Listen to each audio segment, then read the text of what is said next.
Good morning student. Class 7th Surabhi Sanskrit Surabhi. आज हम class 7 का संस्कृत पढ़ेंगे। चैप्टर नंबर पंचदशः मत्स्य कथा, मतलब एक 3 मछलियों की कथा। 3 मछलियाँ मतलब बच्चों तालाब में रहती थी, तो उन मछलियों की ये कथा है।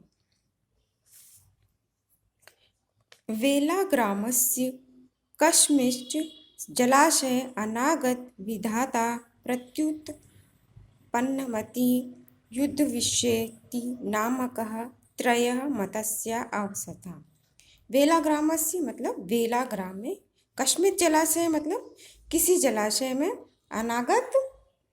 अनागत विधाता प्रत्युत्पन्नमति तथा वद भविष्य नामक 3 मछलियाँ रहती थी।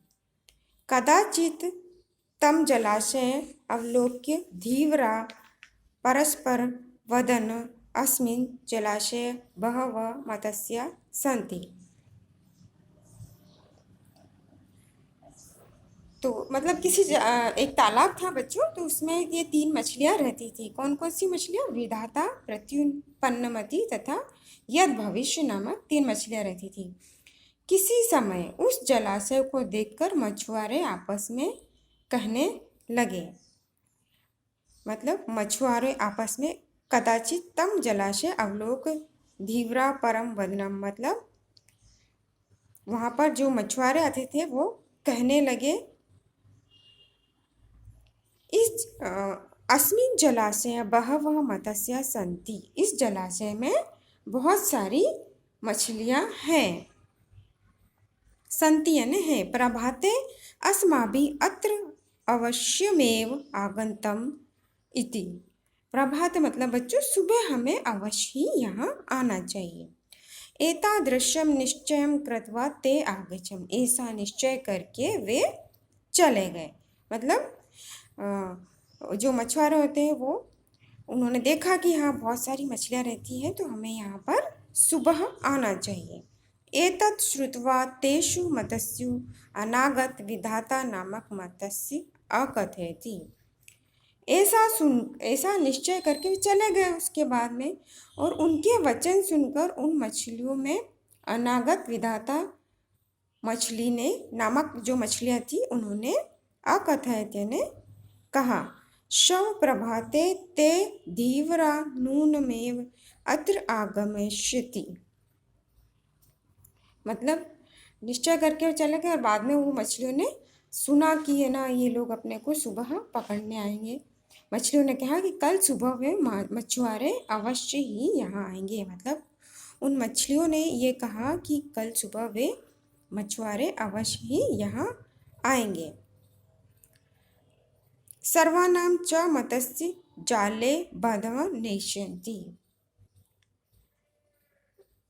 आएंगे सभी जाल बांधकर, सभी जाल में बांधकर ले जाएंगे, और हमको जो है ना, और सभी जो है ना, सर्वानाम मतलब सभी, च मत्स्यान मतलब सभी मछलियों को जाल में बांधकर ले जाएंगे। इति शिचित्वा अनागत विधाता अन्य जलाशय आगछ, ऐसा सोचकर, इसलिए मैं ऐसा सोचकर जो अनागत और विधाता जो मछली थी वो अन्यत्र जाऊंगी। मतलब उन्होंने सोचा कि मैं अलग अन्य दूसरी जगह पर जाऊंगी। एत ज्ञात्वा प्रत्युत्पन्नमति नामक मत्स्य समानुगुण कार्य करोमि, यह सोचकर अनागत विधाता दूसरे तालाब में चली गई। यह जानकर प्रत्युन्मति नाम की मछली समय के अनुसार कार्य करूंगी, मतलब जब वो लोग आएंगे तो मैं समय के अनुसार, जो प्रत्युत्पन्नमति थी उसने सोचा कि मैं समय के अनुसार कार्य करूंगी। इति उक्त्वा निश्चित अभवत्, ऐसा कहकर निश्चित हो गई वो। मतलब उसने ये सोचा कि जब समय आएगा तो मैं इस बारे में डिसीजन लूँगी, और वो ऐसा सोचकर निश्चित हो गई। तृतीय मत्स्य यद विभस्य आवदत् भगवच्चवत्या अहम जीवामि। तीसरी मछली यद भविष्य बोली, भगवान की इच्छा से मैं जीती हूँ। यदि मरना निश्चित है तो दूसरे तालाब में जाने से क्या प्रयोजन है। यदि मरण एवं निश्चित तहिं जलाशय अंतरण की प्रयोजन कि यदि आपका मरना निश्चित है तो दूसरे तालाब में जाने से कोई प्रयोजन नहीं है। भाग्य अनुसारम यदम भविष्यति तद भवति इतु। भाग्य के अनुसार जो होगा वह होवे, मतलब उन्होंने जो तीसरी मछली थी उन्होंने सब कुछ भाग्य के ऊपर छोड़ दिया था। प्रभाते धीव्रा जलाशयं गत्वा जालं प्रसार्य मत्स्य आग्रहणम। भाग्य के अनुसार जो होगा वो सोचेंगे। सुबह मछुआरों ने तालाब में जाकर जाल फैलाकर मछलियों को पकड़ा। मतलब प्रभाते मतलब सुबह, धीवरा जलाशय, धीवरा मतलब जो मछुआरे होते हैं उन्होंने जाकर जाल फैलाकर मछलियों को, मत्स्य अग्रहणा मतलब मछलियों को पकड़ा। प्रत्युत्पन्नमति मृतः इव अतिष्ठतः। प्रत्युत्पन्नमति मरे हुए के समान पड़ी रही, और जो प्रत्युत्पन्नमति थी वो मरे हुए के समान पड़ी रही। मृतमीव प्रत्युत्पन्नमति दृष्ट्वा धीव्रा तम जलात बही। प्रत्युत्पन्नमति को मरी हुई जानकर मछुआरे ने उसे जाल के बाहर कर दिया। प्रत्युत्पन्नमति स्वनमा नामानुगुणः मति प्रयोगेण तत् जले अकुर्दत जलाशय अंतरे प्रविश्यति।